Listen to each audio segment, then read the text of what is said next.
We got the oh, you're black on black? Dude. Whoa. Well. Oh, tricked me. Okay. Well, Sick. okay. We've got a double review today. A little comparison of the Altra Timp 5 BOA and the Altra Mont Blanc Speed. Two shoes that we saw last fall at the running event, and we figured they, on paper at least, were somewhat similar shoes. So we figured we would get both of them, run in them, and see if we just naturally gravitated towards one or the other and kind of compare why. So that's what we're going to do today.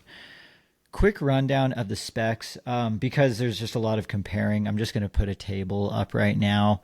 For the weights, the only significant difference is that the Timp 5 BOA, my weight is for a size 9.5, and the Mont Blanc Speed is for a 10. So that just kind of shows how much lighter the Speed is because it's a half size bigger, and it's also an ounce lighter. Both zero drop shoes.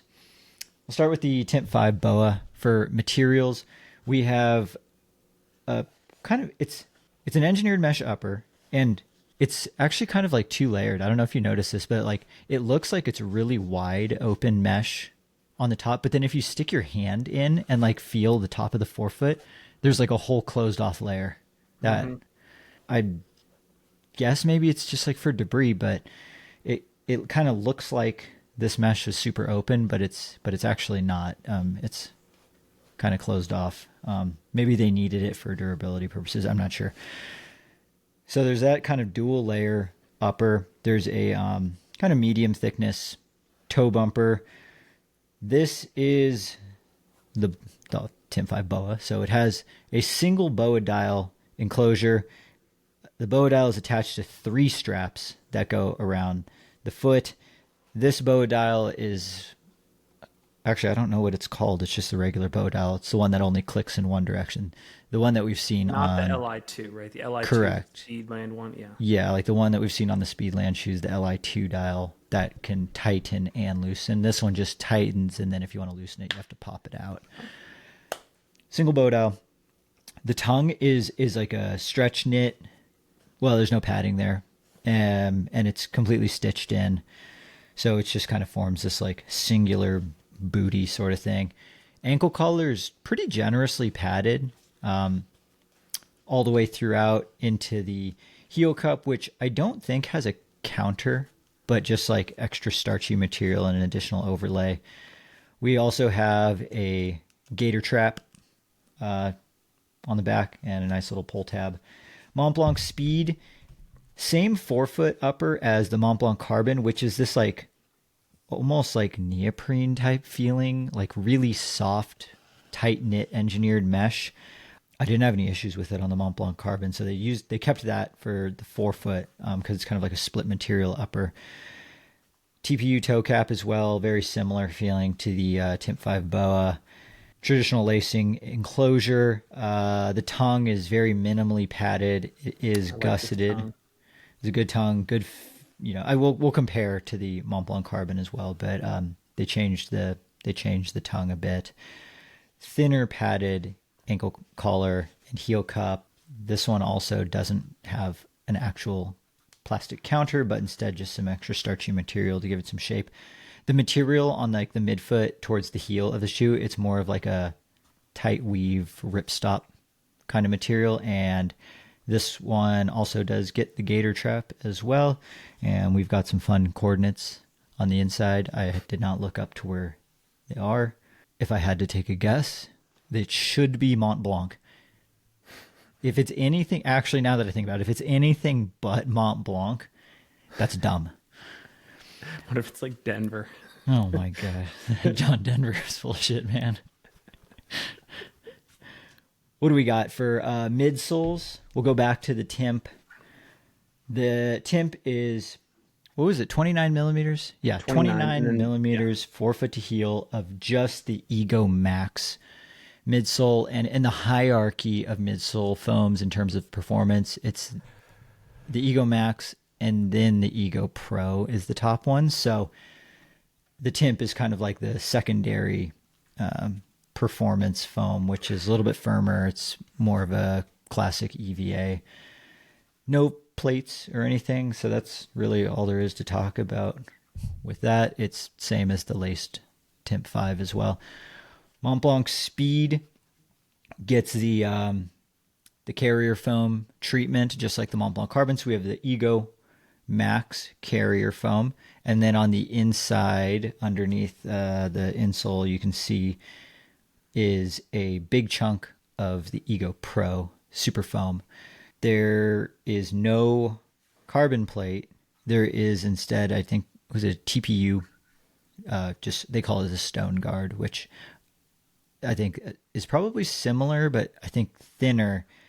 Back in the day, you used to be able to just buy the rock plate from Altra, where it was like this like wobbly little piece of plastic. I actually put that in a lot of different shoes, but it does not add any stiffness to the shoe. So one of the biggest differences between Mont Blanc Speed and the Mont Blanc Carbon, it's like very, very flexible. I would even say it's more flexible than the Timp, just because of how soft the foam is. Timp's got... This is pretty flexible too, though. Yeah, because there's also nothing in it. So for those who are sick and tired of stiff shoes, these two might be worth looking into because they've got a lot of flex. But anyways, we've got that bathtub style construction with the super foam on the inside, and then there's the rock plate. The outsoles are actually both pretty similar. They're slightly different lug patterns, but they appear to be about the same depth lugs, which I didn't get an exact number, but they look like they're in that 3-ish millimeter range. It's a Vibram Mega Grip rubber on the light base. What'd you get for testing mileages across these shoes, and did you find yourself gravitating towards one more than the other? I mean, we know the policy here at CP. You got to run the miles, and I almost feel utterly unqualified to speak in this episode because... Well, I also understand you just did a 250-mile race, so I think in terms of fairness, like, and I've pulled this card as well for not 250-mile races, where I'm like, well, this review I didn't get as many miles because I was recovering from a race. So you can pull that card if you want. Okay, maybe I will, but I stand by the miles. If you want to call yourself a shoe reviewer, you got to put the miles in the shoe. Hot take. I think it actually is a hot take in this industry. Yeah. And I also should say it's not because I don't like Ultra. I actually am a huge Ultra fan. I think that the greatest trail shoe of all time is the Duo 1.5. Still stand by that after everything we've reviewed. I love the Duo. Dude, bring back the Max LT foam, okay? Oh my gosh. That's true. I mean, I can relate to that. I went through 15 pairs between like 2019. It was the only shoe I wore from 2019 to 2021. It was great. That's Ask Jimmy. That's nuts. And Jimmy loved it. And Jeff Browning, top 10 at Western in that shoe. I think Kyle Pietari, Jeff Browning, all those guys used it. Yeah, it definitely had more high quality trail results than road results. That's for sure. But yeah, in the Timp 5 BOA, I got 2 runs, 12 miles. And in the Speed, I got 17 miles, 3 runs. So across the 2 shoes, 29 miles, 5 runs. I cannot and will not speak at all to durability. We could project out what they're saying in their marketing material. And yeah, I mean, I think this will be an interesting episode because I liked the Timp 5 BOA more than I liked the Speed. I had similar issues in the Speed that I did with the VJ. Was it the Ultra Max? Ultra 3. Ultra 3. Yeah. And yeah, like I think this is actually a great shoe for a lot of reasons. So excited to get into it. Nice. Okay. I did 20 miles in the Timp 5 BOA. It consisted of like 2 runs and then all the rest hikes, 5 hours time on feet. I'll dive into why I wasn't able to log more miles in the shoe, but that's where I was at with the Timp 5 BOA. Mont Blanc Speed, though, I actually put, I ran on it up until recently as yesterday. I put 76 miles in the Mont Blanc Carbon, 14 hours and just over 16,000 feet of total gain. I actually did, my longest run was 3 hours in the shoe. I did a handful of twisted fork workouts ranging from all trail stuff, but some like long, steady tempo stuff, as well as like I think I did a like 18 by 1 minute short hill, air quotes, sprint. Yeah. Sort of where so, I definitely like ran really hard in the shoe, and then I also did a whole bunch of recovery runs as well. So clearly, I ended up liking this Mont Blanc speed better. Okay. In terms of the fit, did you get the same size for both shoes? Same size for both shoes, size 12. I felt like it was true to size. I saw some reviews out there that suggested, depending on sort of like the volume of your foot, you might stand to go up half a size, like in the speed, I think, for example, but both were true to size for me. I actually liked the fit in both shoes. I think for me, both of these shoes, the upper is a win. Where I have differences of opinion in the shoes is actually just in the ride, like the feel underfoot, the midsole, interaction with the rock plate, stuff like that. But for me, both of these fits were great. I guess I can speak more to the Timp because we might have differences of opinion with the BOA dial setup. Yeah, I want to hear about your BOA experience. Yeah, so like we've reviewed, I think, or we've had in stock 2 other single BOA dial shoes. One was, at least I had the La Sportiva Jackal 2 BOA, and I think that was single dial, if I remember correctly. Yep. And then we also got but never reviewed that Merrill shoe that was single BOA dial. Was your North Face off trail single BOA, or was that double? It's also single, you're right, so 3. Okay. 3. Which the one that I had was laced, so I never... Yes. did So the BOA. okay, so 3. We've reviewed 2 of them. I know historically I have felt like, except I think in the North Face, the lockdown was slightly problematic or very problematic, especially heel lock. And I did it with one of my runs. I did a short hike up the West Granger Peak Trail here in Salt Lake, which, I mean, some of the gradients like 40%, and I only had heel lock issues on like the steepest sections. But that also happens to be in a lot of shoes. So I don't know. For me, the single BOA dial was not really that big of an issue for lockdown. I like it all for classic BOA reasons. I love the adjustments that I could make from uphill to downhill transitions and vice versa.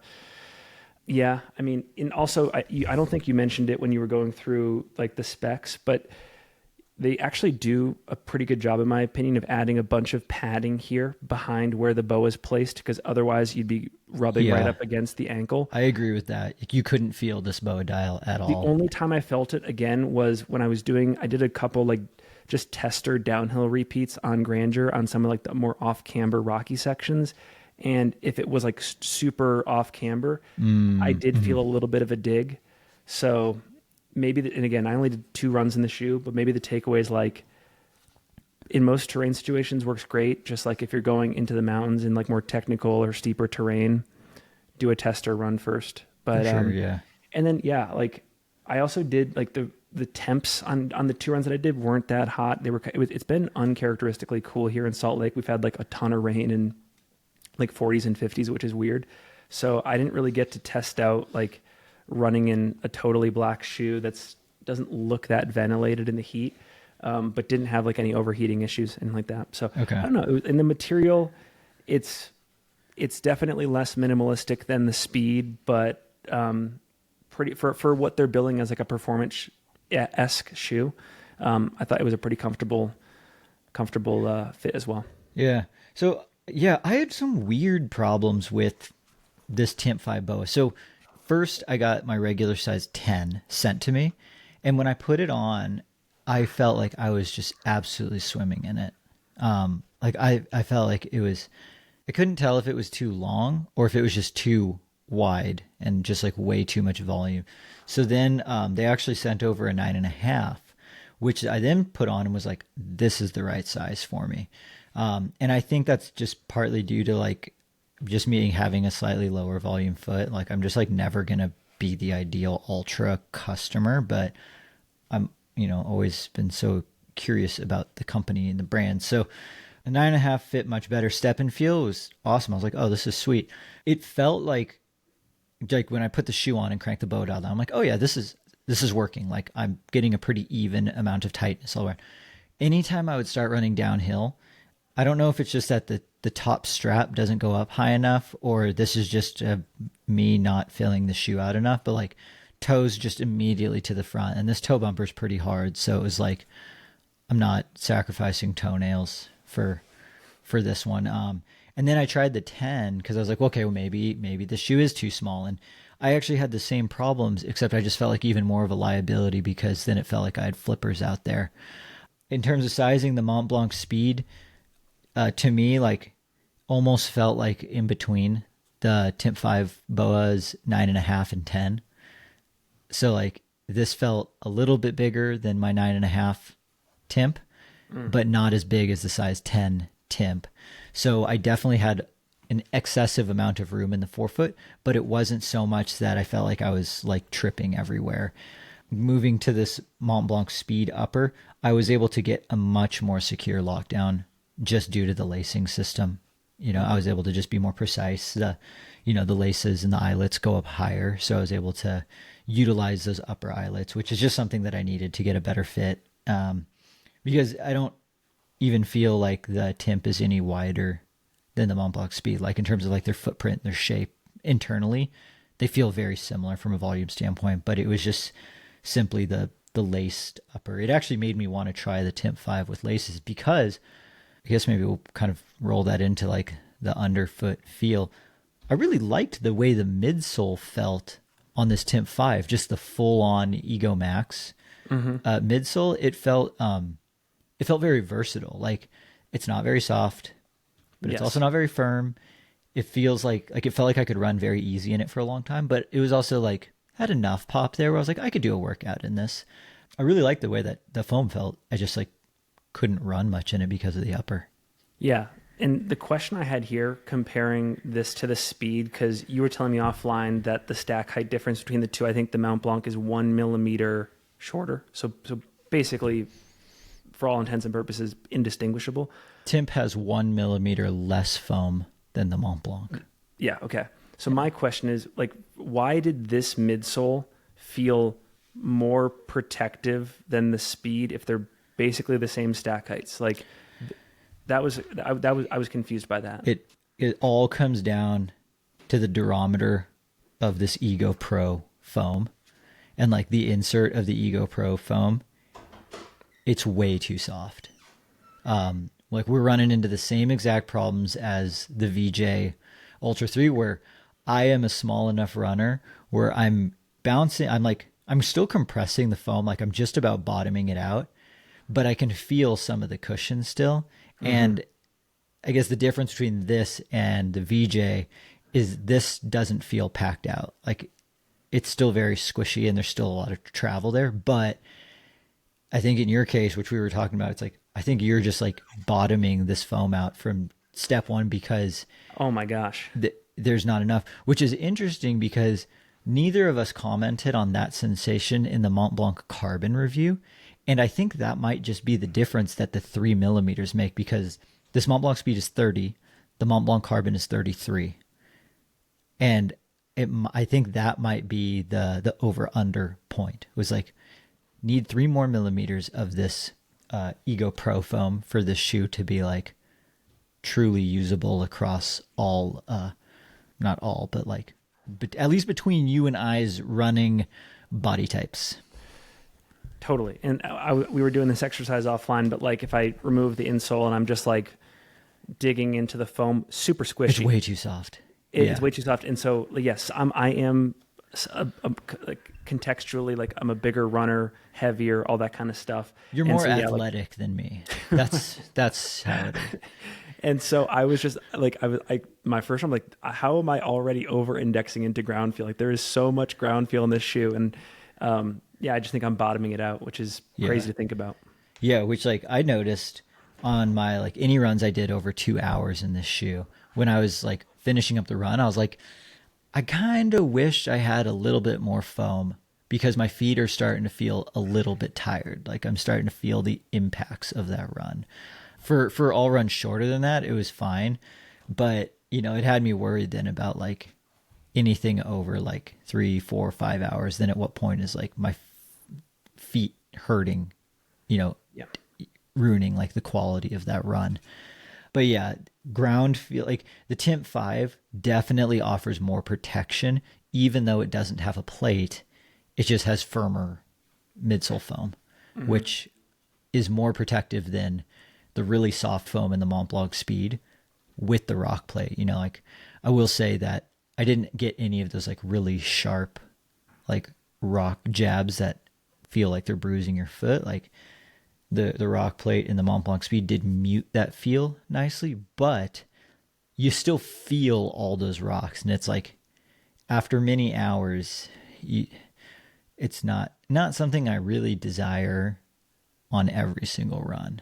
I did write though that for both of these shoes, and this is kind of an interesting take, I'm kind of a fan of zero drop, but for reasons that most other people, or maybe it's the same reasons, but like this is why I'm a fan of zero drop, especially in the Mont Blanc Speed, is because I don't necessarily feel faster in it, but I feel like I'm engaging more of my feet and ankles when I run. Like I feel like I have to land a little bit lighter, a little bit more precisely, because it's like zero drop. Like it forces me to run a little bit more like economically, which is exactly what the whole idea was with zero drop. I will say though, it does not bring out the fastest version of me. Like I have to run slower because of that. But as a training tool, I really like it because I feel like it's actually adding like quality strength work, like, you know, like micro strength in terms of the stabilizers in my feet, ankles, and knees to my runs. You know, we've talked about this before where it's like if you wear like a Hoka, like every single day, it starts to feel less and less like a Hoka as your form just turns to mush. This like helped me keep my running biomechanics in an efficient place. So that's actually why I ended up really liking this shoe. Was I like got it and I was like, oh, I feel like I'm standing up straighter, and like my my feet feel like they're engaging, and it's like then for that reason, like I'm getting fatigued quicker, but I actually feel like I'm giving myself the chance to actually be healthier over the course of a long race when I throw the ground numbing super shoes on. Interesting. Yeah, so I like it as a training tool. This belongs in the quiver for that reason. Yeah. Like I would actually keep a zero drop shoe, a flexible one with some cushioning, in my quiver as like strength training. Okay. That's my new I have a question. Training takeaway. Because I'm trying to go back. I'm trying to recall when we did the Mont Blanc Carbon review. I'm pretty sure both of us said that underfoot, that Ego Pro foam was ridiculously comfortable in a super shoe context, but that for a lot of reasons, despite it being built as a race-oriented shoe, it was not. Do you feel like they've done a better job with this speed at achieving that race orientation designation? I think in some ways, yes. In other ways, no. So the yes ways are, well, actually not related to the foam. This upper is far superior. Well, the superior is actually an Ultra shoe. This upper is far better than the Mont Blanc Carbon. They fixed the ankle collar and they fixed the tongue. So like, and that was one thing we said we wanted them to change was like make the ankle collar a little taller, just make it more normal. Don't put those weird like pipe cleaners along the side of it. They fixed it for the better. This upper I think is awesome. But and we said I don't think the carbon plate was necessary. I still stand by that. But I'm now wishing that this had just a little bit more stack, or they made the Ego Pro foam a little bit denser, because now, because of how soft it is and how much ground feel there is, there's like no chance I would race in it because I would be too worried about actually injuring my feet or my ankles. Okay. Whereas I felt a little bit more protective in the Mont Blanc Carbon just because it had a little bit more cushion under it. Gotcha. Okay. Interesting. Yeah. Okay, so do you think you would race in either of these shoes? It's a clear no for me in the speed. I think I would race in the Timp 5 BOA. What kind of race? I don't think I would go below 100 miler, but I think I would run. I could see, 100 example, miles locally, and up. Yeah, 100 miles and up. So wow. I could definitely, like, for example, locally here, Bear 100, Wasatch 100, totally. Yeah. And then I think if this midsole, if this foam experience is as durable as they advertise on the site, because like you said, it's versatile, it's not too firm, not too soft, etc. I could see this being a great multi-day shoe too. And I really do think it comes down to two things. One, what's your take on dial for upper fit? And then are you down with zero drop? Yep. Those are kind of the biggies. Those are the two things. But I think I think this could be a great multi-day shoe as well. Yeah. Yeah. I mean, I definitely couldn't race in the Timp 5 BOA because the BOA just doesn't work for my foot. I would be really curious about the laced version because I could see myself racing in that.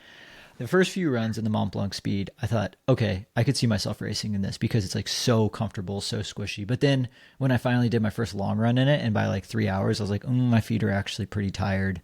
I want a little bit more shoe. It then fell back into the training tool type category. So couldn't race in it.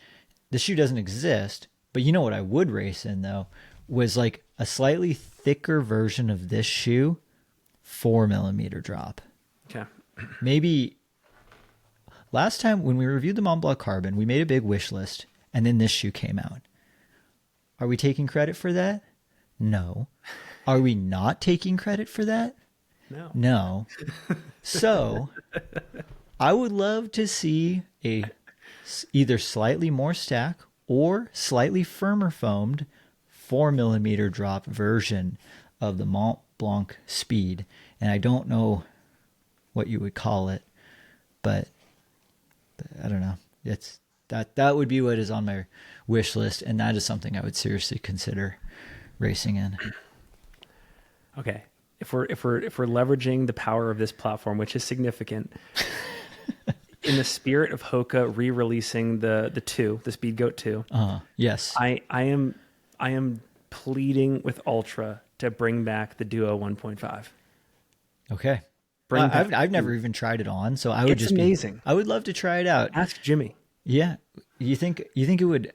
Could I fit in one? Would it be too wide for me, or would it be good enough? I bet Jimmy has a pair for you. I bet he would send you a pair. Dude, I'd squeeze my foot into whatever Jimmy's little ask foot. Jeff. It was. I think all the athletes loved it. It was so sad when they took it off. Yeah. Okay. Well, there you go, Ultra. I liked the King MT too. That shoe's ridiculous. That shoe's ridiculous. We're losing all credibility as shoe reviewers right now. But this is before you went to the school for kids who can't review shoes good and want to do other things good too. Last bit, where did these two fit in Ultra's lineup of shoes? So we have Mont Blanc Carbon, Mont Blanc Speed, Timp 5 with laces, Timp 5 BOA. We've got the Experience Wild, the 4mm drop. We've got the Olympus. We have two versions of the Lone Peak now, the regular Lone Peak and the Lone Peak Plus, which has the Vibram outsole. I know there's waterproofs of all this stuff. We've got Superior. These are two, I mean, this one's a new model. This one's like kind of a new model, it's just new upper, but like it didn't replace the Timp 5. Do these belong in Ultra's lineup? And then I guess follow-up question is, if these do belong in Ultra's lineup, are there any that now do not belong in Ultra's lineup? That's a good audience question. I'm sure we have some Ultra stands that'll be in the comments. For sure. I mean, and that was kind of my like Brett's lukewarm take of the episode. It's like, I don't think this Timp 5 BOA is necessary at all, and I think it is just there to sell Timps to the Timp fans who were bored of their regular Timp 5 because a Timp 6 did not come out this year. So Ultra was like, well, here's a BOA dial. Twist this. Pop it. $20 more. Cha-ching.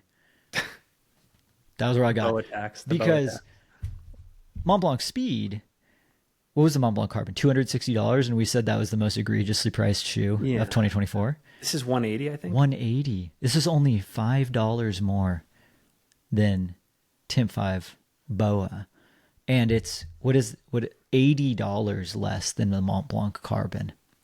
I think one of my answers to this question is Mont Blanc Carbon can get discontinued.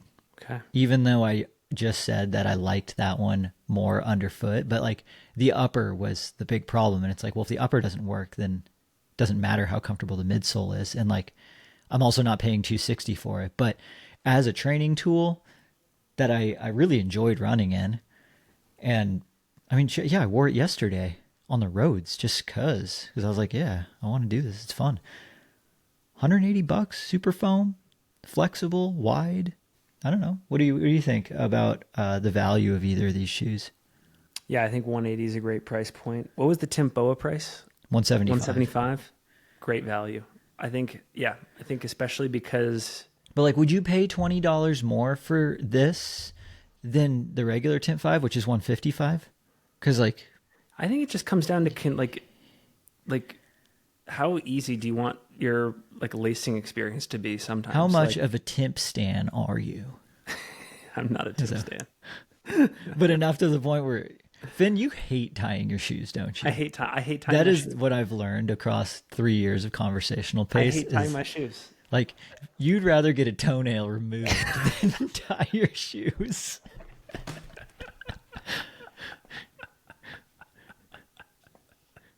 So It's true. So you're paying $20 more for the bow dial. Totally. Okay. That's called value. Okay. That's called value. You're offering a service that I don't want to do myself.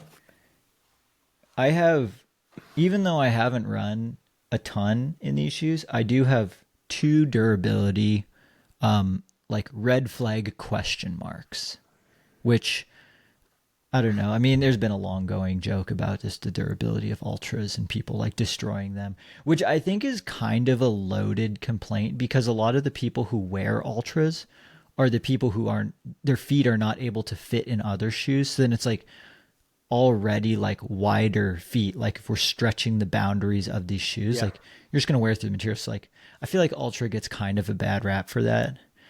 With that being said, we have had some durability issues that were like completely unrelated to wide feet. This front forefoot mesh of the Mont Blanc Speed is really thin, and I just worry that I would rip it on the medial side of the forefoot. Yep. Like I'm not seeing anywhere, but like it just feels like it's gonna stretch, and if I'm like coming down on it, like it just seems like a potential blowout spot.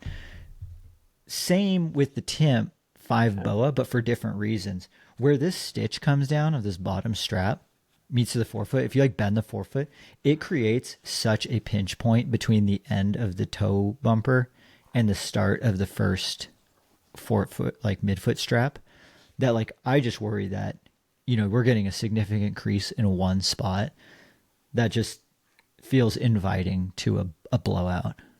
Yep, Hasn't happened yet, but these are just like concerns that I have just looking at the shoe. But as of current, no durability issues after 20 miles and 76 miles. I think those are pretty solid comparisons. So I like the Mont Blanc Speed. You like the Timp 5 BOA. If you want to, this is like a left Twix, right Twix sort of thing. You know, someone out there screaming like they're the same shoe. No, they're different. If you want to try one or both of them and your local run specialty shop does not carry either the Altra Timp 5 BOA or the Mont Blanc Speed, feel free to use our links below in the show notes to purchase these shoes from our friends at Running Warehouse, because your purchase helps support the channel, helps us continue to do reviews like this. Any final parting thoughts? Oh, just excited to get back to the usual mileage again, and excited for what we have on deck, because there's a lot of cool shoes that we have in the hopper through the end of June, July, that I've been chomping at the bit to test. So exciting times here. Yeah, we've got a pretty full lineup. See you at Twisted Fork in a couple weeks. Dude, see you at Twisted Fork. Hey, for people that don't know out there, Brett is a legitimate crusher, and he is contesting a very deep field for a podium position. I think you can do very well in a loaded field. Yeah, when you're writing out that big check for the prize money, I have 2 T's in Brett. 2 T's. And you have to cash it at the big bank. At big banks, it's such a big check. You can only bring it to big banks. Yeah, big ATM machines and a ladder to press the buttons.